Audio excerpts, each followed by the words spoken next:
The first idea I'd like to suggest is that we all love music a great deal. It means a lot to us. But music is even more powerful if you don't just listen to it, but you make it yourself. So that's my first idea. And we all know about the Mozart effect, the idea that's been around for the last 5 to 10 years, that just by listening to music or by playing music to your baby in vitro, that it'll raise our IQ points 10, 20, 30%. Great idea, but it doesn't work at all. So you can't just listen to music, you have to make it somehow. And I'd add to that it's not just making it, but everybody, each of us, everybody in the world has the power to create and be part of music in a very dynamic way, and that's one of the main parts of my work. So at the MIT Media Lab for quite a while now, we've been engaged in a field called active music. What are all the possible ways that we can think of to get everybody in the middle of a musical experience, not just listening, but making music?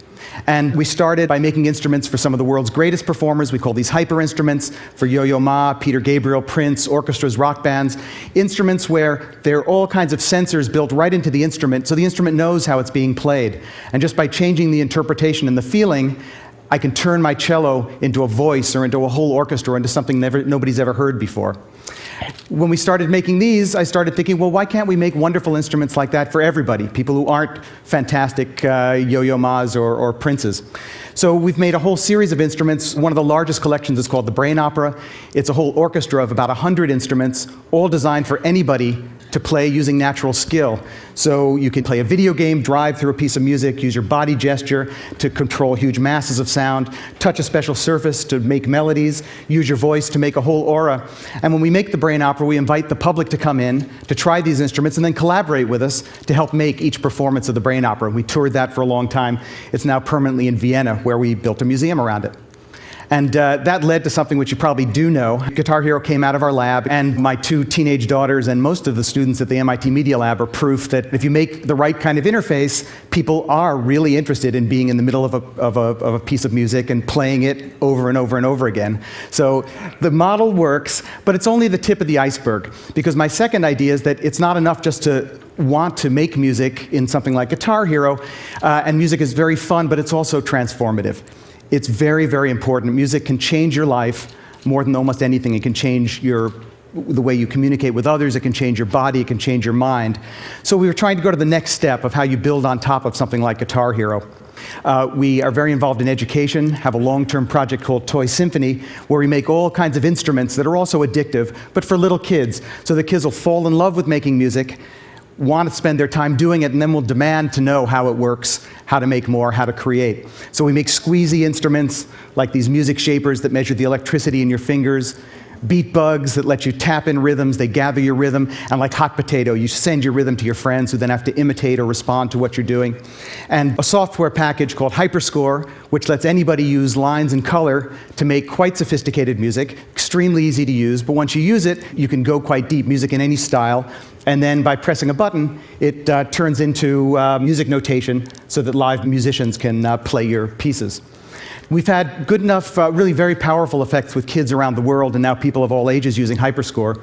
So we've gotten more and more interested in using these kind of creative activities in a much broader context for all kinds of people who don't usually have the opportunity to make music.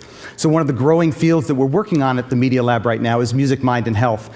A lot of you have probably seen Oliver Sacks' wonderful new book called Musicophilia. It's on sale in the bookstore. It's a great book. If you haven't seen it, it's worth reading. He's a pianist himself, and he details his whole career of looking at and observing incredibly powerful effects that music have had on people's lives in unusual situations.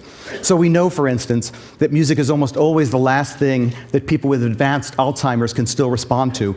Maybe many of you have noticed this with loved ones.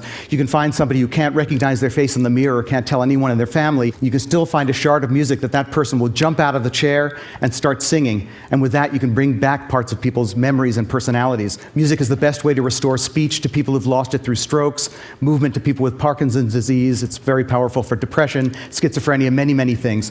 So we're working on understanding those underlying principles and then building activities which will let music really improve people's health.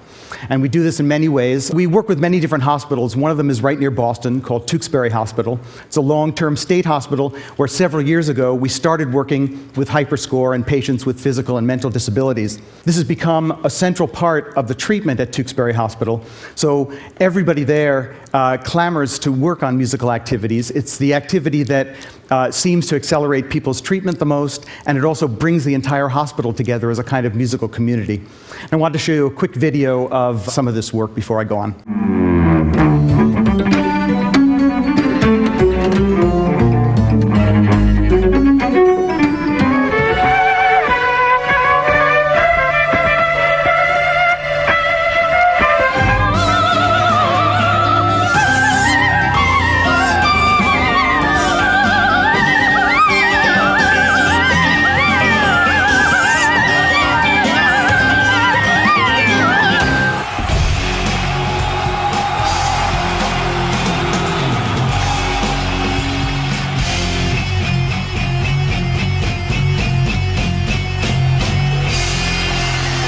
Manipulating each other's rhythms. It's a real experience, not only to learn how to play and listen to rhythms, but to train your musical memory and playing music in a group. Get their hands on music, to shape it themselves, to change it, to experiment with it, to make their own music. So HyperScore lets you start from scratch very quickly.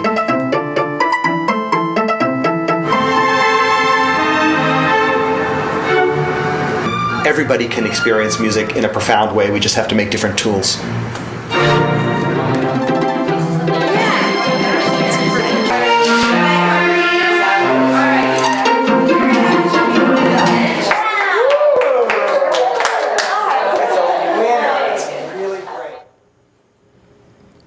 The third idea I wanted to share with you is that music, paradoxically, I think even more than words, it's one of the very best ways we have of showing who we really are. I love giving talks, although strangely I feel more nervous giving talks than playing music. If I were here playing cello or playing on a synth or sharing my music with you, I'd be able to show things about myself that I can't tell you in words, more personal things, perhaps deeper things.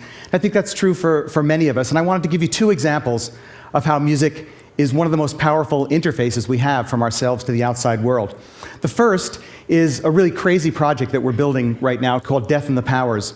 And it's a big opera, one of the larger opera projects going on in the world right now. And it's about a man, rich, successful, powerful, who wants to live forever.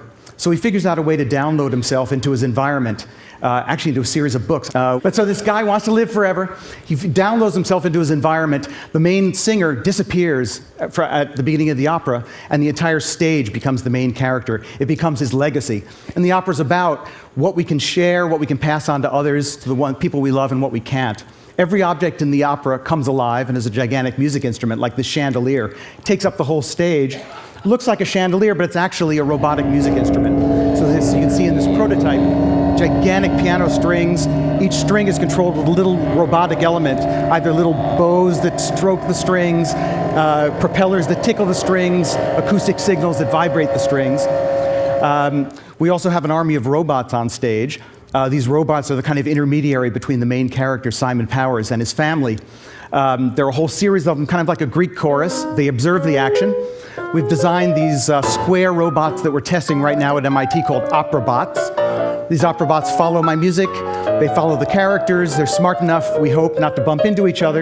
They go off on their own, and then they can also, when you snap, line up exactly the way you'd like to. Even though they're cubes, they actually have a lot of personality.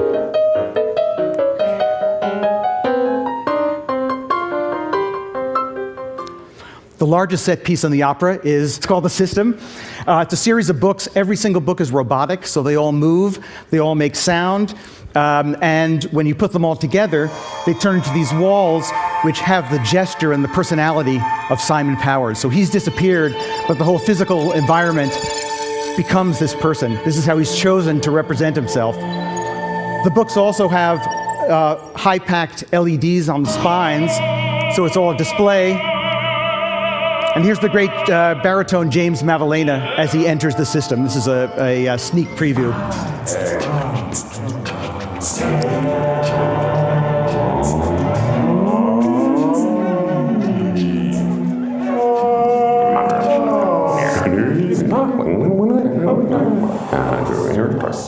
remain remembered.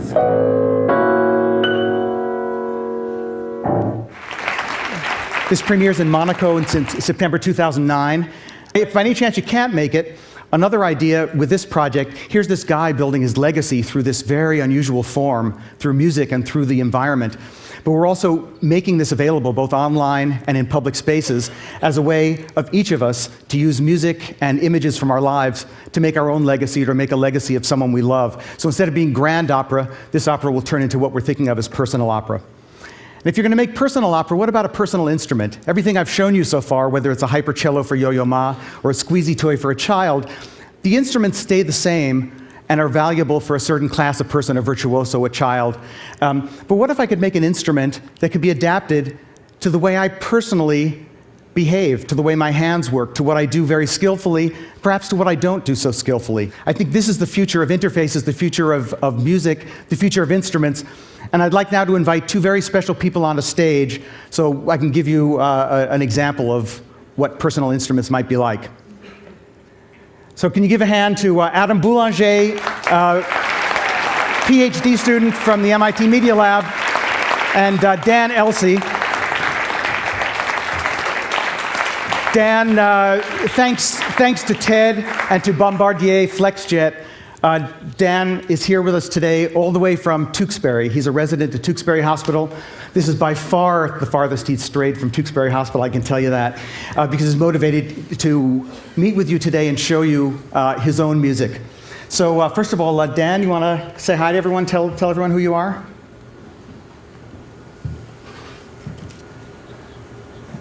Hello, my name is Dan Elsey. I am 34 years old and I have cerebral palsy.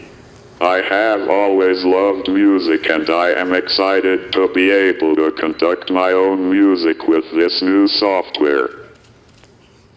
And we're really excited to have you here. Really,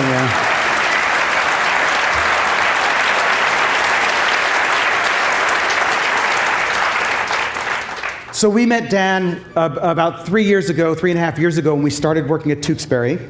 Everybody we met there was fantastic, did fantastic music. Dan had never made music before, and it turned out he was really fantastic at it. He's a born composer. He's very shy, too. So, turned out he's a fantastic composer, and over the last few years has been a constant collaborator of ours, has made many, many pieces, makes his own CDs, actually is quite well known in the Boston area, mentors people at the hospital and children locally in how to make their own music. And I'll let Adam tell you, so Adam's a PhD student at MIT, an expert in music, technology, and medicine. And Adam and Dan have become close collaborators. What Adam's been working on for this last period is not only how to have Dan be able easily to make his own pieces, but how he can perform his piece using this kind of personal instrument. So you want to say a little bit about how you guys work? Yes. So Todd and I entered into a discussion following the Tewkesbury work, and it was really about how Dan is an expressive person, and he's an intelligent and creative person. And it's in his face, it's in his breathing, it's in his eyes. How come he can't perform one of his pieces of music? That's our responsibility, and it doesn't make sense. So we started developing a technology that will allow him, with nuance, with precision, with control, and despite his physical disability, to be able to do that, to be able to perform his piece of music.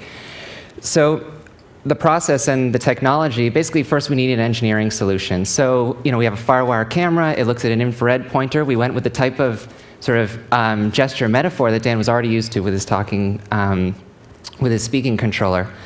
And this is actually the least interesting part of the work. It was a design process, we needed an input, we needed continuous tracking. In the software we look at the types of shapes he's making, but then was the really interesting aspect of the work following the engineering part, where basically we were coding over Dan's shoulder at the hospital extensively to figure out, how does Dan move? What's useful to him as an expressive motion? What's his metaphor of performance? What types of things does he find important to control and convey in a piece of music? And so all the parameter fitting and really the technology was stretched at that point to fit just Dan. And I think this is a perspective shift. It's not that our technologies they provide access, they allow us to create pieces of creative work. But what about expression? What about that moment when an artist delivers that piece of work? Do our technologies allow us to express? Do they provide structure for us to do that? And that's a personal relationship to expression that is lacking in the technological sphere. So with Dan, we needed a new design process, a new engineering process to sort of discover his movement and his path to expression that will allow him to perform. And so that's what we'll do today. So let's do it. So Dan, you want to tell everybody what you're going to play now?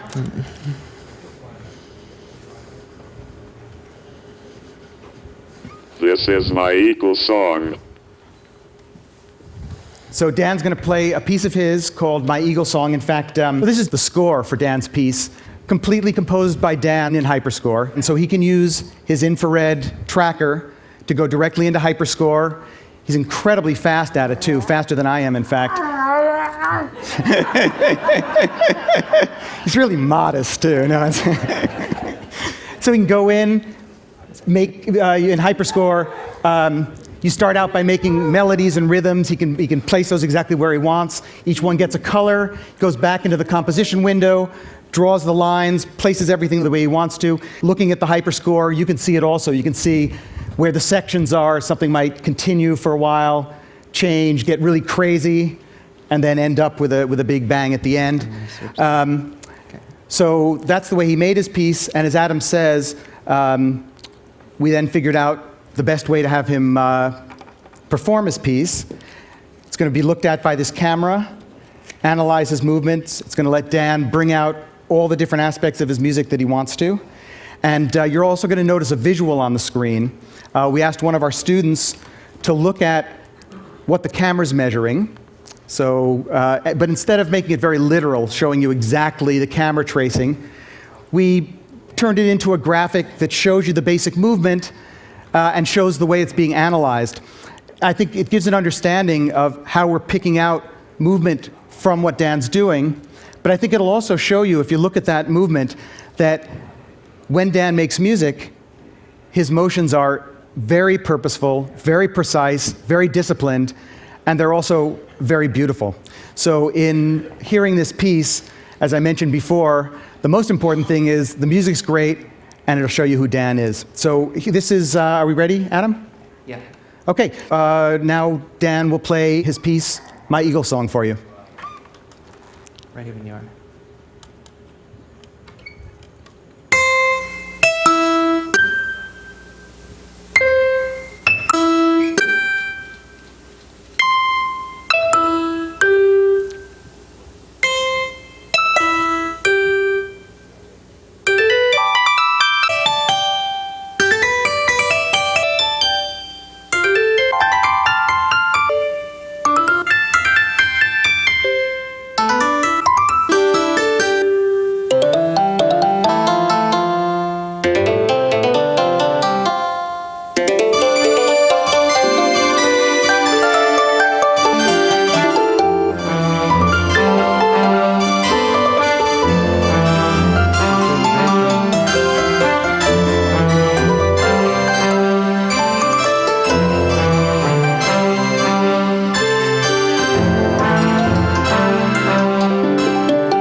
Bravo.